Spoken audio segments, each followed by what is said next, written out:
Let's get more reaction to Amazon's quarter. Bring in Loop Ventures founder and Fast Money friend Gene Munster. So, Gene, what was your take here? Melissa, there's the company and then there's the stock. And let's talk about the stock here. This is a high multiple stock, call it in the mid 50 range, around with Netflix. And you have Google and Facebook kind of in the low 20s, Apple in the high teens. So the bar is high. And the reason why I want to start there is that ultimately for high multiple stocks to move higher, you have to do one of two things: guide for higher revenue or guide for higher earnings.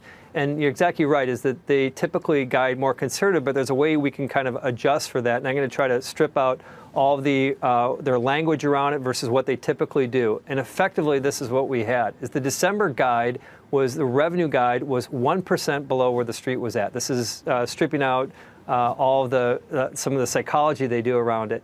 At 1% below. Last quarter, they guided revenue up by 2%.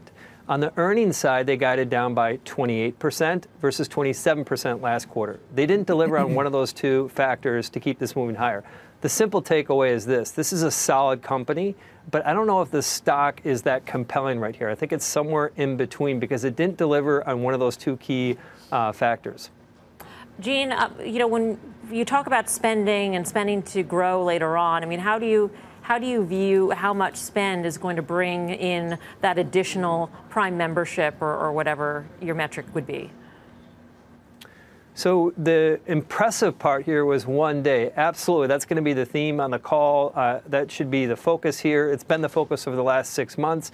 That's yielded incredible returns with the paid unit sales. It was 10% in the March quarter, 18%, now 22%, essentially defying the laws of physics when it comes to growth.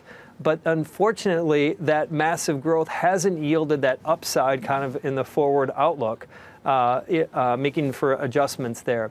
So ultimately, to answer your question is, how do I view it? It is absolutely the right thing for them to be in this investment mode. It's the right thing for them to push for consumers to think even more broadly about their wallet versus Amazon, and 1 day is a powerful proposition around that. But ultimately, you need to continue to grow that base of Prime users. They're at about 2/3 of the U.S. Has Prime memberships. Now, ultimately, that could probably go to 75%. So there is some room for upside.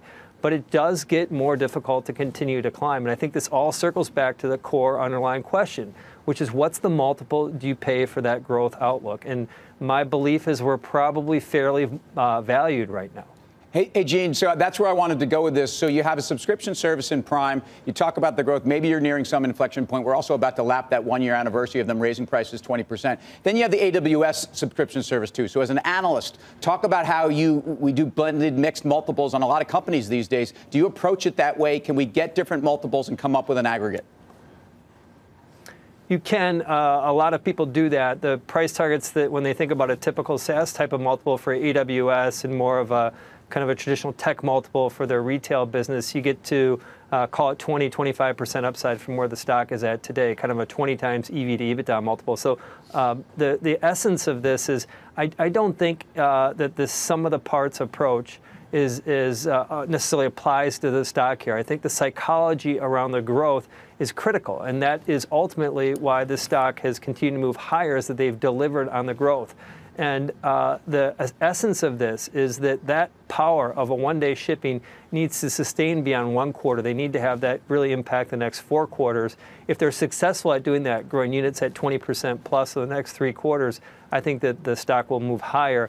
If it ends up kind of drifting back to the mid-teen range, I don't think people are going to be looking at some of the parts. I think they're going to be focusing more on the broader top line. So Gene, I don't want you to play stock market here, but I'll ask you just quickly. Do you think we round trip that December low? I think December 17th, thereabouts.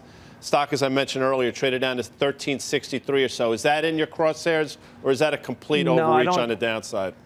I think that's an overreach on the downside, but I do feel that there's just better places to put your money. This isn't, again, great company. It's changed all of our lives. We'll continue to use it a lot, but it's just not a compelling, given what's happening with the fundamentals and the multiple, it just doesn't add up to a compelling buy here.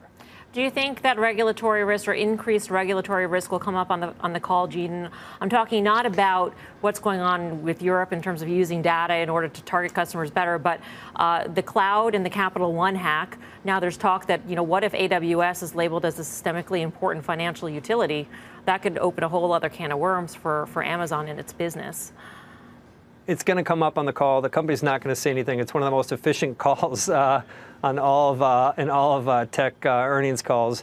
But they won't answer that. And I think that the piece, just to kind of bring this really to a tight point, is that the issue with regulation is pretty simple. It's AWS and retail business. There is very little synergy between the two. The one synergy is AWS creates a lot of cash that funds the retail piece. And I could see regulators seeing that as unfair to traditional retailers or other online retailers. That, to me, is the point of conflict. And I bet it'll take 2 years to sort that out. All right, Gene, we'll check back in with you a little bit later on when that call's underway. Gene Munster of Loop Ventures. Any thoughts here based on our conversation with Gene? Yeah, so, I mean, I still think the growth is there. I mean, we talked about this yesterday. 59% growth for Azure is still 59% growth. 35% growth for AWS is still 35% growth. I think there's a huge opportunity. If you don't have a position in Amazon, you can get one at a very, very fair price.